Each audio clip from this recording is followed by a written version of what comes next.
You're watching Joyful AD Church Online, reaching out the unsaved through the love of Jesus Christ. Hello, mayong buntag sa tanan mga kaigsuunan ako diya sa Joyful o bisan pa man sa itong mga kaigsuunan sa gawa sa nasod, mayong adlaw kaninyo, adlaw na sab sa pagdayeg ug pagsimba sa atong buhi nga Dios. Ug gani ning takna atong andamon atong matag usa ka kasing-kasing sa pagdayeg ug pagsimba diya sa atong buhi nga Ginoo pinaagi sa mga alawiton. Psalms 117 verse 1 to 2. Praise the Lord, all you nations. Extol him, all you people. For great is his love toward us, and the faithfulness of the Lord endures forever. Praise the Lord, hallelujah. Let us give what he truly deserves. Hallelujah.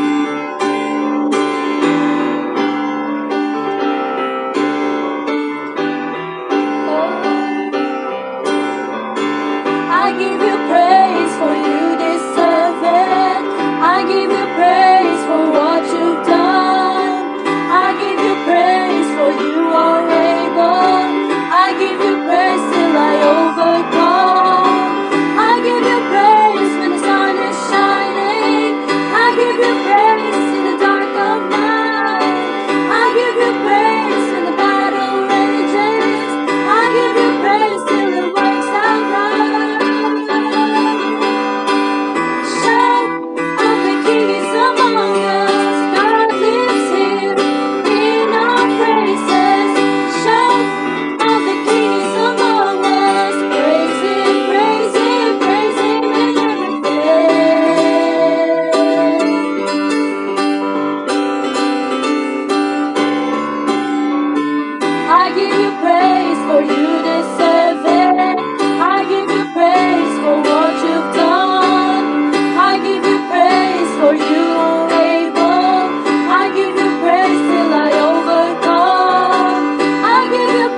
You hold my head up high. I live for you.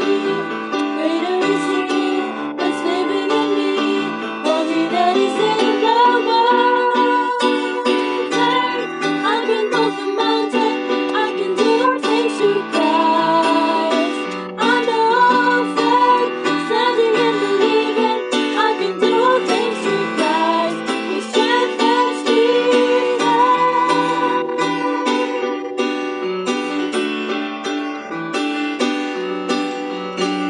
I'm reaching for the prize. I'm giving everything. I give my life for this. It's what I live for. Nothing will keep me from all that you have for me. You hold my head up high. I live for you. Greater is He that's living in me. For He that is in the world. I can move the mountain. I can do all things through Christ. I know faith, standing and believing. I can do all things through Christ who strengthens me. Faith, I can move the mountain. I can do all things through Christ.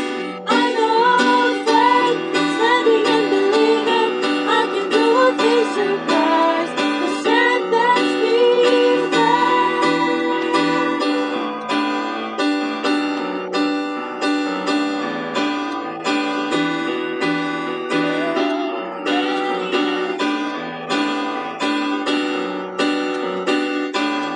Greater is He that's living in me. For He that is in the world.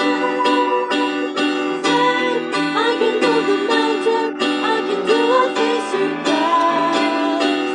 I know faith, standing and believing.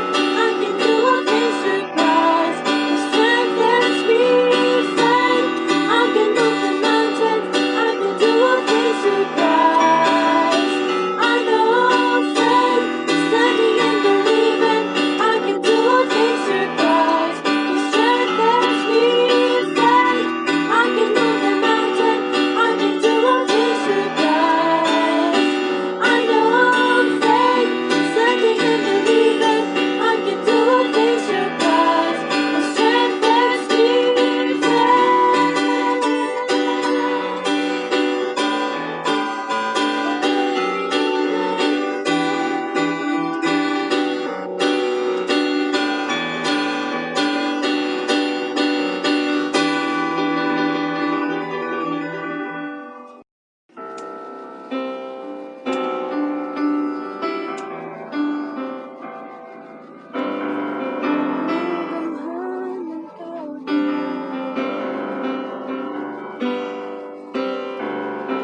Ikaw ang aking gisaligan.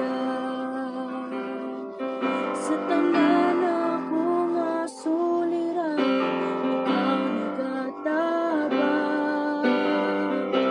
Ikaw akong ikinahanglan. Kay ikaw man among Diyos nagamhanan. Pagkanindot na mo dahil sa ngalan mo, Kristo. Tanang gikinahanglan ko, inaakanimo. Pagkanindot na mo dahil sa ngalan mo, Kristo. Walay kahadlok o kabalakan. Minsan wala to ang problema. Basta ikaw, Ginoo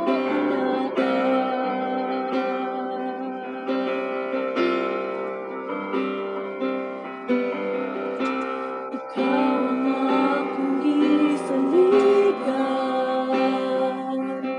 Sa tanan akong asuliran, ikaw nagatabang. Ikaw akong ikinahanglan. Kay ikaw man among Diyos nagamhanan.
Lift our eyes to you, Lord.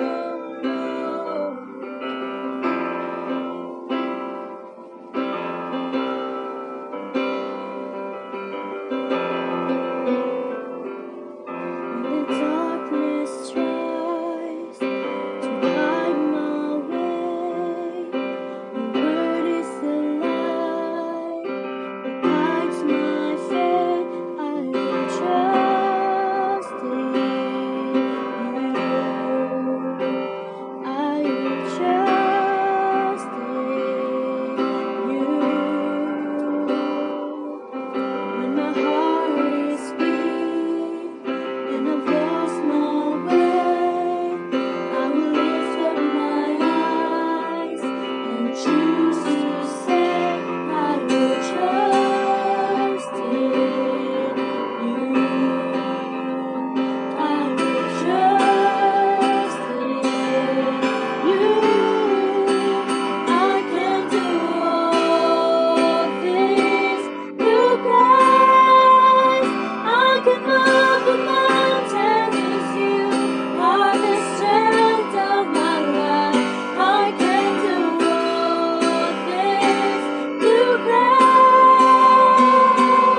Please turn your Bibles with me in the book of Hebrews chapter 11 verses 8 down to 12.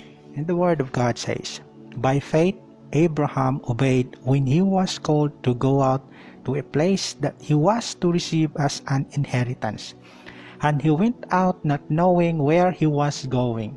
By faith he went to live in the land of promise, as in a foreign land, living in tents with Isaac and Jacob, heirs with him of same promise.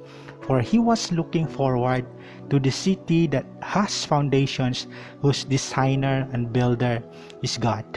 By faith Sarah herself received power to conceive, even when she was past the age, since she considered him faithful who had promised. Therefore from one man, and him as good as dead, were born descendants as many as the stars of heaven, and as many as the innumerable grains of sand by the seashores." Let us pray. Ginoo, salamat ning takna sa kabuntagon, Lord God, sa adlaw nga imong gihatag kanamo, Ginoo. Na kami, Lord God, makaduol diha kanimo, Dios. Salamat sa imong pulong, Ginoo. Ikaw, God, magauban kanamo, ikaw magaabli sa among mga huna-huna, Ginoo, nga Lord, among madawatan ng imong promesa, ang imong pulong, Ginoo, ug padayon kami magadayeg, magatuo ug magasimba diha kanimo.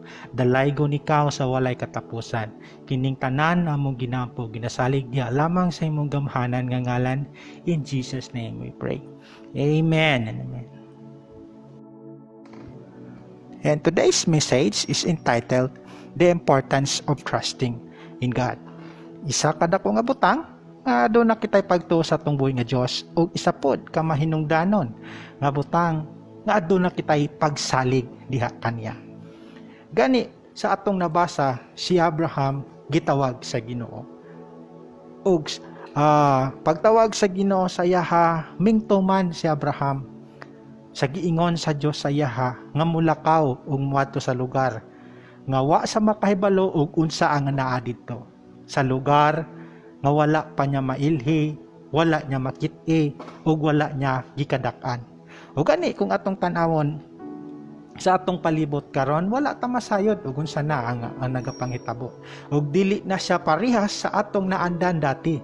Ug wala gyud ta makabalo ug unsa pa ang naa sa unahan ani. Gani isa kadako nga butang nga ato ang saligan ang Dios nga atong gituohan nga nagtawag kanato. Ug padayon ta nga mo tuman diha sa iyahang mga mando o sa iyahang mga sugo. Ug gani kung atong tanawon sa atong palibot karon, duna na ug daghan na ang mga pangitabo nga dili wala nato na masabti. Ug gani last April 26 ingon sa presidential spokesman Harry Roque anasa, "We are no longer back to normal as we know it po. The GCQ is already that it is the new normal. Anasa, for as long as there is still no vaccine, we cannot go back to normal as we know it." So dari makita nato sa atong palibot karon, dili na gyud sa mao sa ato ang nakasanayan. Og as long as wala pay alibyo nga makahatag ni ining virus nga naa sa palibot, padayon ta sa ing-ani nga sitwasyon. Padayon ta sa gitawag nila nga GCQ or General Community Quarantine ug tanan nga guidelines nga naa didto ato ang sundon. Ug gani kung aduna may higayon nga makabalik ta sa atong panimbahon sa simbahan, the same nga ang mahitabo kanunay gyapon natong isolob ang atong mga face mask, magugas kanunay og sa atong mga kamot og ang pakigdistansya sa atong matag usa ka kaila. Ug gani dili na gyud sa parehas sa ato ang mga nadakan. Ug gani sa ing-ani nga sitwasyon, labaw sa tanan atong saligan ang Dios nga atong ginadayeg o ginasimba. Kay diha kaniya ang tanang katubagan sa tanan natong pangutana sa mga pangitabo sa atong palibot karon. Ug gani ning takna sa kabuntagon, allow me to share things nga magahisgot sa importansya sa tong pagsalig diha sa tong buhi nga Dios. Now, ning takna sa kabuntagon, ubani ko ninyo as I share the importance of trusting in God. Here are the things why is it important to trust the Lord our God. Number 1, because God graciously called us. Kung makita na to sa kinabuhi ni Abraham, there was nothing kang Abraham that will commend him to God. Nga makaingon ka nga maayo gyud ni si Abraham maong gipili siya sa Ginoo. No, God does not look down sa gikan sa langit kani sa yuta og nangita og taho nga balaan, righteous, ug kani ay dakong pagtuo ni si Kuan, ako ni siyang luwason. Kani si Kuan balaan na siya, ako ni siyang luwason. Dili ing ana ang pagtan-aw sa Ginoo. Sa pagtan-aw sa Ginoo nganhi sa kalibutan, nakita niya tang tanan nga walay pagtuo. Kung atong tan-awon dari sa pagtan-aw sa Ginoo, He passes a universal judgment. Ingon gani ni Pablo ngadto sa mga taga-Roma in Romans chapter 3 verse 10 to 12. As it is written, no one is righteous, no not one. No one understands and no one seeks for God. All have turned aside, together they have become worthless. No one does good, not even one. So dari makita na to nga sa atong kinabuhi sa una, sa wala patadiha sa Ginoo, wala pod na to piliya ang Dios na nalipay ta, malipay ta sa mga butang nga naangani sa kalibutan. No, duna ang mga bisyo, ang mga hilig na to nga kung asa wala pa sa atoa ang pagpangalagad sa Ginoo. Gani kung makita na to tungod sa grasya sa Ginoo, sa kaayo sa Dios, nakadungog ta sa iyahang pulong ug atong gituuhan ang pulong sa Ginoo ug atong gidawat ang iyahang bugtong anak nga si Ginoong Hesus nga nahimo natong personal Dios ug manluluwas ug dihang dapita nagtubo ang atong pagtuo diha kaniya. Gani kung atong tanawon sa kinabuhi ni Abraham, ing-ani pud siya sa iyahang pagtuo. Una ang iyahang pagtuo wala diha sa tinuod nga Dios. Ang pagtuo ni Abraham naa sa Dios sa ilahang palibot, sa ilahang nasod nga iyahang gikadakan. Na kung atong basahon sa Genesis chapter 11 verses 27 to 28, ingon dito, now these are the generations of Terah. Terah fathered Abram, Nahor, and Haran. Haran fathered Lut, and Haran died in the presence of his father Terah in the land of his kindred in Ur of the Chaldeans. So mao kani ang gigikanan ni Abraham. Mao kani ang banay ni Abraham. Og dari sa Ur of the Chaldeans nga sakop sa Mesopotamia, dari nagdako si Abraham. Og dari si Abraham nagtubo. Og ditong lugar kung atong makit-an lahi ang ilahang Dios. Dito sa Ur sa Chaldeans or the Ur of the Chaldees nga kung asa karon mao ang modern Iraq, dari nga kung asa na flourish siya hangtod sa tuig 300 BC ug diha pod makit-an ang the great ziggurat of Ur nga gibuild ni Ur-Nammu sa mga tuig nga 2100 BC. And kana sa iyahang gidedicate sa ilahang giila nga Dios nga sinana nga the moon god.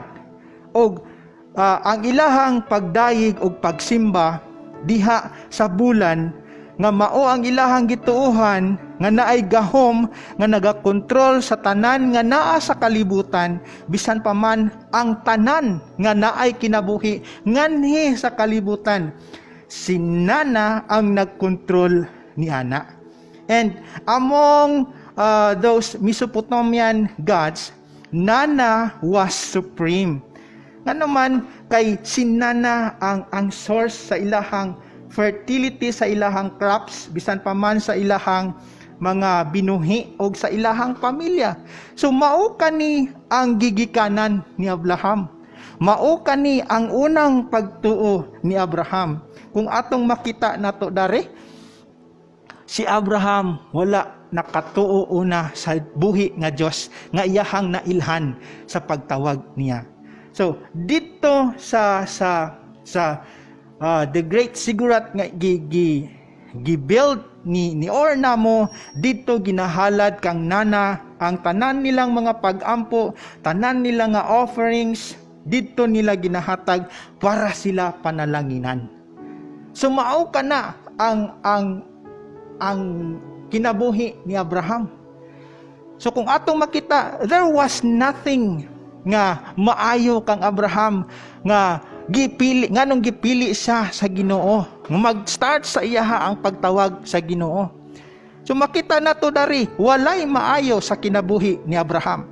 Og bisan tan-aw nato sa atong matag usa ka kaugalingon, walay bisan usa ka nato nga makaingon nga maayo ta sa una nganong gitawag ta sa Ginoo. Kung atong makit-an, kita usa ka makasasala nga gitawag sa Ginoo, ug dili pa sa grasya sa Ginoo nga nagtawag kanato, asa kaha ang atong kinabuhi karon.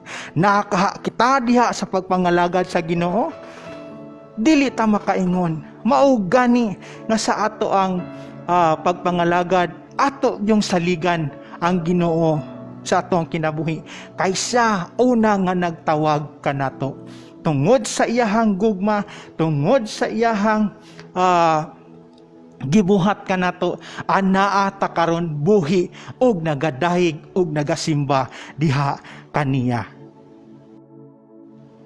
Adunay mga butang na kung asa makita nato or gipaon sa ta pagtawag sa Dios. Una, God called us from labor to rest. In Matthew chapter 11 verse 28, it says, "Come to me all who labor and are heavy laden, and I will give you rest." So diha lang yun kang Ginoong Hesus, maatong makaplagan ang tinuod nga kapahulayan. O gingon pa dari, God called us from death to life. In Ephesians chapter 2 verse 6, God raised us from death to life with Christ Jesus, and He has given us a place beside Christ in heaven.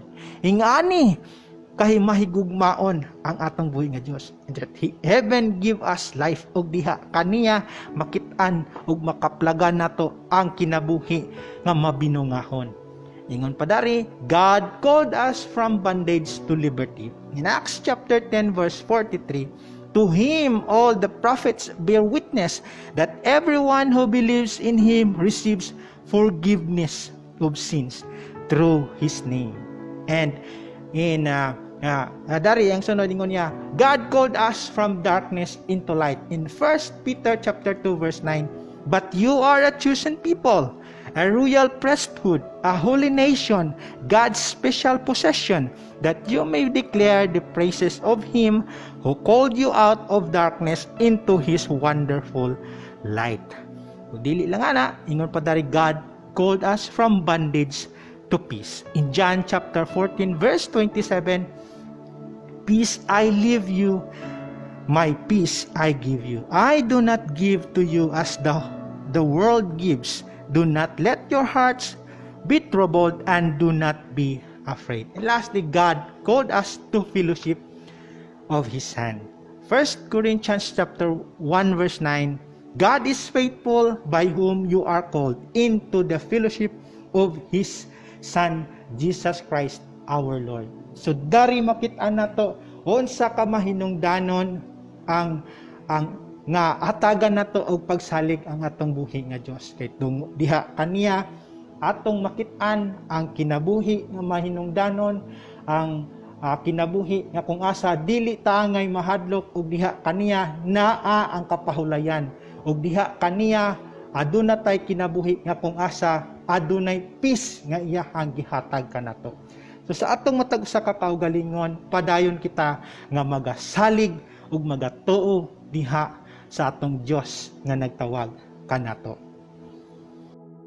Ikaduhang butang nganong angayan natong saligan ang Dios sa atong kinabuhi. Tungod God proven himself faithful and patient. Dili lang nga gipamatudan sa Ginoo nga siya matinud-anon kanato. Ihapag yung gipakita ang yahang dakong gugma sa tuwa. Yahang gipakita og unsa ang pasabot nga patience sa atong matag usa ka kinabuhi. Dunay mga higayon sa atong mga kaugalingon nga makasala ta diha atubangan sa Ginoo. Nga makabuhat tag mga sayop diha atubangan sa Ginoo. Pero wala ta talikuri sa Ginoo. Wala ta nya pasagdi. Gani ingon dito sa Romans chapter 5 verse 8. But God shows his love for us in that while we were still sinners, Christ died for us. Dari makita nato nga angayan gyud natong hatagan sa atong pagsalig ang atong Ginoo. Tungod lamang sa butang nga kung sa panahon nga kita makasasala pa kung giallow sa Ginoo ang kamatayon niadtong dapita sa atong kinabuhi asa kaha ta karon. Naakaha ta sa pagpangalaga diha kaniya, naakaha ta sa iyahang kamot. Wala ta masayod sa atong kinabuhi sa unahan, wala ta motan-aw nga adunay kaluwasan, adunay eternidad human niining kinabuhi sa kalibutan. Pero sa atong mailhan ang Ginoo ug sa grasya sa Ginoo nga nakadungog ta sa iyang pulong ug nakadawat ta sa iyahang bugtong anak ug atong naangkon ang kaluwasan, dunay kasiguruan ang atong kinabuhi. Gani makita nato nga sa kinabuhi ni Abraham adunay higayon nga siya mingtalikod sa Ginoo nga iyahang gikalimtan ang promisa sa Dios sa iyaha. Kung atong mabasa sa Genesis chapter 12 verse 10 down to 20 ingon dito, Now there was a famine in the land, so Abram went down to Egypt to sojourn there, for the famine was severe in the land. When he was about to enter Egypt, he said to Sarai his wife, I know that you are a woman beautiful in appearance, and when the Egyptians see you, they will say, This is his wife, and they will kill me, but they will let you live. Say you are my sister, that it may go well with me because of you, and that my life may be spared for your sake. When Abram entered Egypt, the Egyptians saw that the woman was very beautiful, and when the princes of Pharaoh saw her, they praised her to Pharaoh. And the woman was taken into Pharaoh's house, and for her sake he dealt well with Abram, and he had sheep, oxen, male donkeys, male servants, female donkeys, and camels. But the Lord afflicted Pharaoh and his house with great plagues from Sarai, Abraham's wife. So Pharaoh called Abraham and said, What is this you have done to me? Why did you not tell me that she was your wife? Why did you say she is my sister, so that I will take her from my wife, for my wife? Now then, here is your wife, take her and go. And Pharaoh gave men orders concerning him, and they sent him away with his wife and all that he had. Dari makita nato sa kinabuhi ni Abraham, nakalimot siya sa giingon sa Ginoo sa iyaha. Kung imong tanawon, nilahos siya sa Egypt kay tungod doon na say nakitaan nga kagutom ngadtong dapita, og nabalaka si Abraham, og ninglahos siya dito sa Egypt nga kung asa nawala na gyud si Abraham sa iyahang pagtuo sa Ginoo. O gani nagtuo siya sa iyahang kaugalingon sa pamaagi nga nagbuhat siya og bakak. Nagbuhat si Abraham og bakak, og iyahang gituohan ang bakak nga iyahang gibuhat-buhat. O gani dari makita nato nga kaning butanga wa gyud malipay ang Ginoo sa kinabuhi ni Abraham. Makita nato dari nga nga dunay mga kabtangan nga na adawat si Abraham tungod sa bakak nga iyang gihimo. Pero ang Dios dili malipay nga kita mabuhi sa bakak, tungod ang Dios nga atong ginaalagaran, Dios siya sa kamatuoran. Gani dili malipay ang Ginoo nga kita nga iyang mga kaanakan mabuhi diha sa pagpamakak. Gani dari makita nimo kang Abraham dito sa Egypt, gibasol sa iyaha ang tanan. Sa iyaha gihansak ang tanan nga problema nga naabot ngadto sa panimalay ni Pharaoh tungod sa bakak nga iyahang gihip. Ug gani adunay mga butang nga na-acquire si Abraham ngadto sa Egypt tungod sa iyahang gibuhat. Aduna say daghang mga hayop nga gihatag sa iyaha. Ug duna na dito ang male and female servants. Ug isa sa female servants nga na-acquire ni Abraham mao si Hagar. Ug tungod niadto adunay consequences nga naangkon si Abraham sa sayop nga iyahang nabuhat. Isa sa female servants nga iyahang nakuha nga si Hagar mo'y naghatag kanila og kagubot sa unahan sa ilahang kaminyoon ni Sarai. Ug diha pod nagkaanak si Abraham kang Sarai nga si Ismael nga maong nahimo nga ang amahan sa Arab nations. So dari makita nato nga dili tanan nga naangkon nato nganhi sa kalibutan maingon nato nga panalangin. Ingon gani sa usa ka author na sa, what we think are the world's best blessings often becomes life's greatest burdens. Usahay dunay mga butang nga naghatag ka nato og kaguol nga nakuha nato nganhi sa kalibutan nga tan-aw nato panalangin. Pero wala nato hibaw nga ang tinuod nga panalangin gikan sa Dios. Ang tinuod nga panalangin gihatag sa Dios kanato, ug kana nga panalangin mo'y maghatag og dakong kalipay sa atong kinabuhi. Diha lamang sa kamot sa Ginoo ang ato ang mga pagpanalangin, dili nganhi sa kalibutan ug dili sa ato ang kaugalingon. Gani ang ngayan ang Ginoo nga hatagan nato sa atong pagsalig sa atong kinabuhi. Kay diha kaniya anaa ang tanan. Ug ngani sa kinabuhi ni Abraham dito sa Egypt, dili ta kaingon nga gipanalanginan siya sa Ginoo. Hangtod sa panahon nga mingbalik si Abraham ngadto sa lugar kung asa una niya nailhan ang Ginoo. Una niya na nakita ang pagpamuhat sa Ginoo sa iyahang kinabuhi. Kung atong basahon sa Genesis chapter 13, 1-4. So Abram went up from Egypt, and he and his wife and all that he had, and Lot with him into the Negev.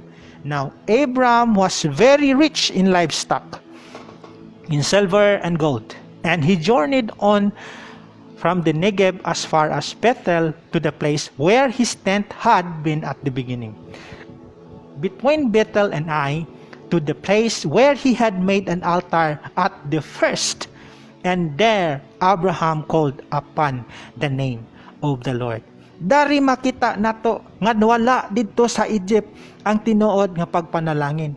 Ang tinuod nga panalangin nganhi sa Kanaan nga kung asa giingon sa Ginoo kang Abraham. O atong tan-awon ngadto sa Egypt, walay mga pag-ampo si Abraham, walay mga pagdayig si Abraham, walay higayon nga nagtawag si Abraham ngadto sa Ginoo. Pero dari sa Kanaan, kung atong makita, sa una, nagbuhat si Abraham og altar sa Dios. Nagsimba si Abraham sa Dios. Nagtawag si Abraham sa Ginoo. Kung atong tanawon, unsa ang atong kinabuhi halayo sa Ginoo? Unsa ang atong kinabuhi nga wala sa presensya sa Dios? Mga kaigsuonan, dili nato ialaw nga kita mahilayo diha sa presensya sa Ginoo. Dili nato ialaw nga kita mahilayo diha sa atong pagdaig sa Dios. Ngani sa kinabuhi ni Abraham, makita nato nga ang Ginoo nagapamuhat sa iyaha sa panahon nga si Abraham mo mubalik sa pagpangalagad sa Ginoo, mubalik sa pagtuo sa Dios, mubalik sa pagsalig diha sa iyahang Dios nga nailhan. Nganhi sa Bethel nga kung asa una siya nagbuhat sa iyahang altar sa Ginoo nga nagtawag sa Dios. Diha nakita ni Abraham ang pagpamuhat sa kamot sa Ginoo. Mga kaigsuonan nga karong panahon na sa ato ang kinabuhi. Karon ang panahon nga mudayeg ta sa Dios. Karon ang panahon nga muluhod ta diha kaniya. Karon ang panahon nga mosangpit ta sa iyang pangalan kay ang Ginoo sa atong kinabuhi karon mo'y labing halangdon og angayan natong ipatigbabaw sa tumatag usa ka kasing-kasing. Wala ta masayod sa atong panahon karon, pero kanunay natong handumon ang presensya sa Ginoo. Dili ang richness ni ining kalibutan, but ang richness sa presensya sa Ginoo. Diha ta mo sangpit sa iyahang kamot, diha ta mo sangpit sa iyang pangalan. Tungod diha kaniya atong maaguman ang tinuod nga pagpanalangin. Tungod ang atong Dios nga atong ginatawag o ginasimba, Dios siya nga nagapamatuod kanato nga siya sa iyang kaugalingon matinud-anon ug mas pasensyoso ug nagahatag og dakong gugma kanato. Gani sa matag usa nato ka kaugalingon, angayan natong daygon, angayan natong hatagan sa atong pagsalig ang Dios nga nagtawag kanato tungod sa ang Dios nga nagapamatuod nga siya matinud-anon sa matag usa nato ka kinabuhi.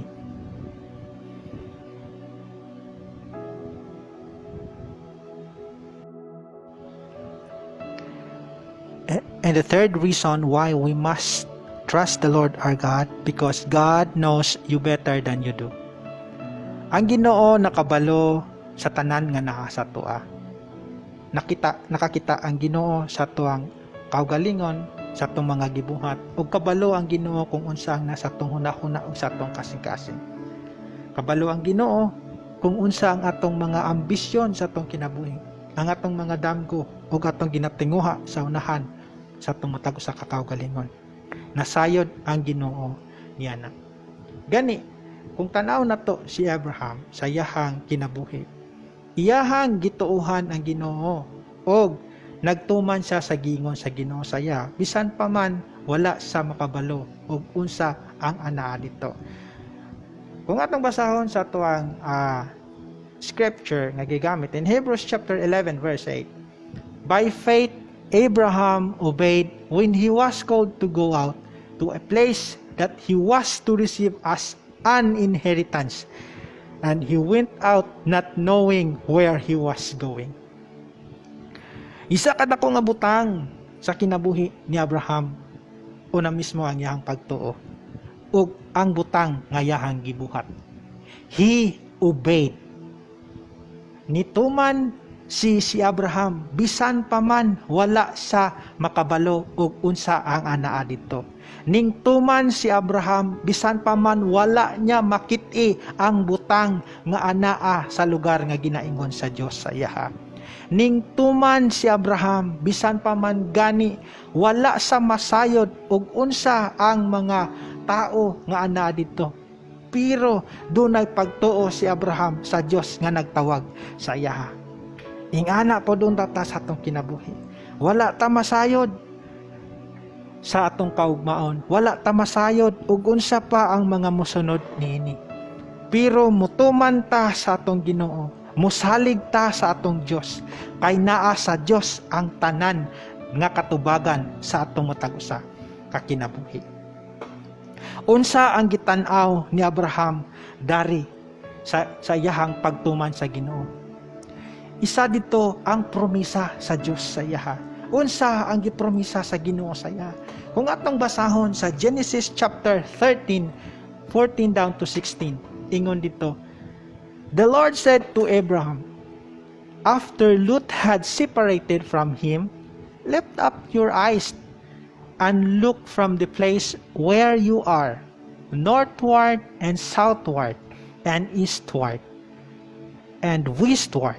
For all the land that you see, I will give to you and to your offspring forever. I will make your offspring as the dust of the earth, so that if one can count the dust of the earth, your offspring also can be counted. Mao kani ang promisa sa Dios sa kinabuhi ni Abraham. Kung atong tan-awon sa pag-abot ni Abraham sa lugar nga gipromisa sa Ginoo sa iyaha, katong lugar gipuy-an sa mga wicked people, a hidden nation. Pero nagpadayon si Abraham nga nagsalig sa Dios sa iyaha. Nga katong lugar ihatag sa Dios sa iyaha. Ang kinaan gipanag-iyahan sa mga dagkong katawhan, mga powerful nation. Pero mas gamhanan ang Dios nga nagsulti kang Abraham nga iyaha katong ihatag sa iyaha. Sa matag usa nato ka kinabuhi sa atong kaugalingon, atong saligan ang Dios. Labaw sa tanan, atong saligan ang iyahang mga pulong kanato. Kay mao kana ang maghatag og kalig-on sa ato ang kinabuhi. Ang pulong sa Ginoo mo'y maghatag kanato og paglaom sa ato ang kinabuhi. Bisan pa man sa atong panahon karon, ang pulong sa Ginoo ang angayan natong saligan. Ang pulong sa Ginoo ang angayan natong tipigan sa ato ang kinabuhi, sa ato ang kasing-kasing. Kay maulamang kini ang atong paglaom ug maulamang kini ang atong kalig-on. Sa aning sitwasyon sa ato ang panahon karon, walay lain natong saligan kung dili ang pulong sa Ginoo ug ang Dios nga nagtawag kanato. Sa kinabuhi ni Abraham, makit-an nato nga grabe ang pagsalig nga gihatag niya sa Dios nga iyahang giilhan o sa Dios nga nagtawag sa iyaha. In Hebrews chapter 11 verse 10, ingon dito, "For he was looking forward to the city that has foundations, whose designer and builder is God." Grabe ang paglaom ni Abraham. Grabe ang iyahang pagtuo sa iyahang Ginoo.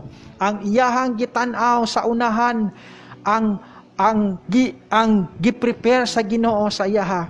Sa matag usa nato kakaugalingon, ang ngayan natong tan-awon ang pagabuhaton sa Ginoo. Kining atong gina-experience karon sa pag-abot sa panahon, sa time nga gihatag sa Dios, gihimo sa Dios, kaning tanan walaon sa Ginoo. It will come to an end. Ug ang Ginoo makig-uban kanato ug mag-uban ta sa Dios. Kung kita magapabilin diha kaniya, kung kita magapadayon sa pagsalig diha kaniya, kaning tanan walaon sa Ginoo. Ug ihatag sa Ginoo sa kanato ang kalipay, ihatag sa Ginoo kanato ang kinabuhi. Nga kung asa makighiusa ta sa atong Dios nga naghatag kanato og kaluwasan. Mao kana ang angay natong panganduyon sa atong kinabuhi. Mao kana ang angay natong tan-awon sa unahan sa ato ang kaugalingon. Nga diha makit-an nato ang giandam sa Dios kanato. Ug gani sa atong matag usa ka kaugalingon, maglinig unay taninyo mga kaigsuunan. Lig-una ang imong kaugalingon ug atong mga kaubanan sa pagtuo nga diha sa ato ang pagpangalagad sa atong Ginoo, atong lig-unon ang atong pagtuo sa iyaha, kay moabot gayud ang gitagana sa Dios na panahon para kanato ug kaning tanan dili na nato kani masinati. Kaning tanan nganhi sa kalibutan lumalabay lamang. Gani atong panganduyon ang giandam nga eternidad sa Ginoo kanato. Ug diha ta muhatag og atong pagsalig diha sa Dios nga nag-andam niining tanan. Ingon gani sa usa ka author, ingon niya, trusting God completely means having faith that He knows what is best for your life. Dari sa atong matag usa ka kaugalingon, wala tay laing saligan nganhi sa kalibutan. Wala tay laing saligan sa ato sa mga panghitabo karon kung dili ang Dios. Diha nato ihatag ang atong kinabuhi. Diha nato ihatag atong pagsalig. Diha nato ipundar ang atong kaugalingon. Kay siya lamang ang dunay katubagan niining tanan nga nagapanghitabo kanato. mga kaigsuunan sa matag usa ka nato. Ato ang saligan ang Dios sa atong kinabuhi. Mutawag ta kaniya, mudangop ta kaniya, kay siya lamang ang angayan natong daygon og simbahon sa atong kinabuhi. Angayan siyang balikan sa atong mga pagdayo. Ug angayan siyang hatagan og pagsalig sa ato ang kinabuhi. Dalaygon ang Dios ning takna sa kabuntagon. Ug ang Ginoo kanunay makiuban kanato ug maghatag kanato og paglig-on. Sa iyahang mga pulong diha kita mudangop ug sa iyang presensya diha kita kanunay magakupo. Kay ang Ginoo lang gyud ang atong kasaligan niining takna sa atoang kinabuhi, sa mga panghitabo sa atoang palibot. Dalaygon ng Ginoo ning takna sa kabutagon ug ang Dios kanunay magauban kanato. Magaampo kita. Dalaygon ka o Dios ning takna sa kabuntagon. Ikaw gayod among ginadahig o ginasimba o God. Salamat Dios sa imuhang kaayo. Salamat sa pulong. Salamat nga ikaw Ginoo nagahatag gayod o Lord God sa imuhang pagigugma kanamo Ginoo. Salamat o Dios nga sa kinabuhi ni Abraham Father amo kang mailhan Ginoo. Nga Lord ang ngayan ikaw saligan sa among kinabuhi Father God. Ug Lord palihog ikaw magauban kanamo ug ikaw o Dios magaprotektar matag usa kanamo Ginoo. Salamat o Dios sa imuhang mga kamot nga nagatabon kanamo Father God. Ikaw lagyod Ginoo among paglaom sa iyaning sitwasyon sa among kinabuhi karon Ginoo. Ikaw ragyod o Dios among ginasaligan ining tanan. Ug ikaw Ginoo ang makiuban kanamo Ginoo sa matag karon ug unya sa among kinabuhi. Salamat sa imuhang gugma, salamat sa imong protection. Ug salamat o Dios sa imuhang provision. Wala gayud ikaw Ginoo nagkulang nganhi kanamo. Salamat o Dios sa kanunay nimo Ginoo mapagprotektar kanamo. Dalaygon ka sa walay katapusan Ginoo. Salamat niining tanan ug kaning tanan o Dios among ginaampo ug ginasaligya lamang sa imong gamhanan nga ngalan. In Jesus name we pray. Amen and amen. God bless us all.